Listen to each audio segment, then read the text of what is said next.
আসসালামু আলাইকুম। আশা করি সবাই ভালো আছেন।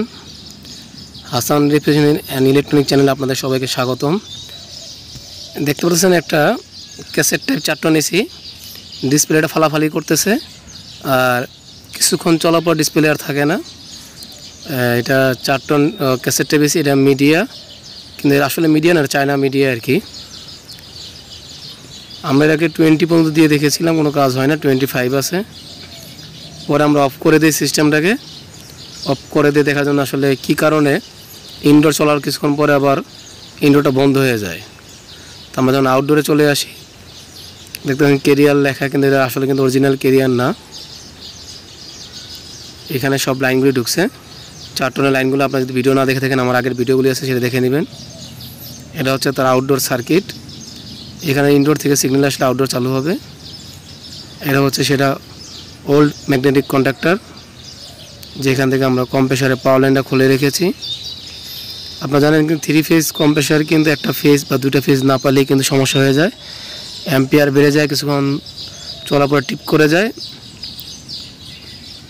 আমরা ম্যাগনেটিক কন্ডাক্টরটাকে আপনার চেক করার জন্য ইনপুট এবং আউটপুটের ভোল্টেজ চেক করে দেখব। মিটারের স্কেল কিন্তু আপনার ভোল্টেজে রাখা,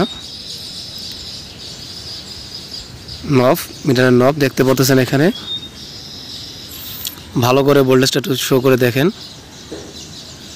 এই ভালো করে দেখেন। ইনপুট ভোল্টেজ কিন্তু আপনার 402 দেখাচ্ছে। এখন আমরা কিন্তু আউটপুট ভোল্টেজ চেক করতেছি। কন্ডাক্টর অন, কম্প্রেসার লাইন খোলা, যা কোনো কম্প্রেসার চালু হয়নি। দেখতে পাচ্ছেন আউটপুট ভোল্টেজ কিন্তু নাই, 193, মানে একটা ফেজ নাই। যখনই একটা ফেজ না থাকবে তখনই কিন্তু সমস্যাটা বাড়বে।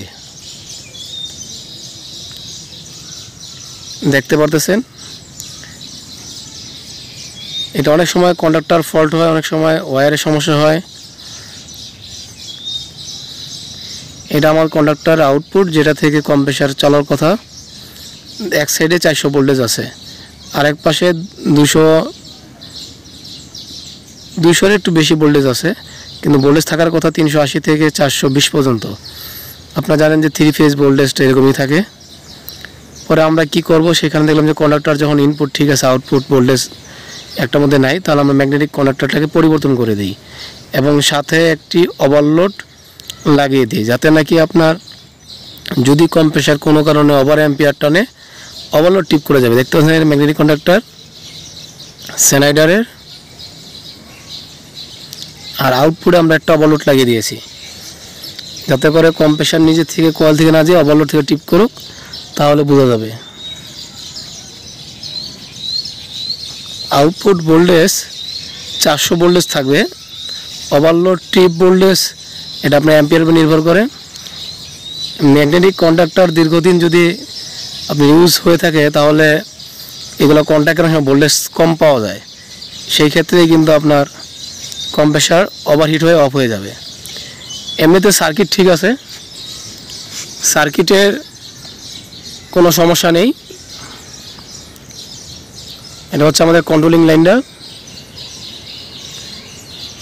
কন্ট্রোলিং লাইন দিয়ে দিলেই কিন্তু কম্প্রেসার স্টার্ট হয়ে যাবে। দেখতে পাচ্ছেন কম্প্রেসার কিন্তু আউটডোর আমরা রানিং করে ফেলেছি। আর অবশ্যই আগে যে কোনো কাজের আপনাকে আগে তার রোগ ধরতে হবে। যদি কাজে রোগ ধরা যায় তাহলে কিন্তু কাজ শেষ করা যাবে, তা নাহলে গাই সাকশন কিন্তু ঘামাচ্ছে। আর অবশ্যই যদি কারো কোনো মতামত থাকে, অবশ্যই মতামত কমেন্ট বক্সে কমেন্ট করবেন। সকলকে ধন্যবাদ। আল্লাহ হাফেজ।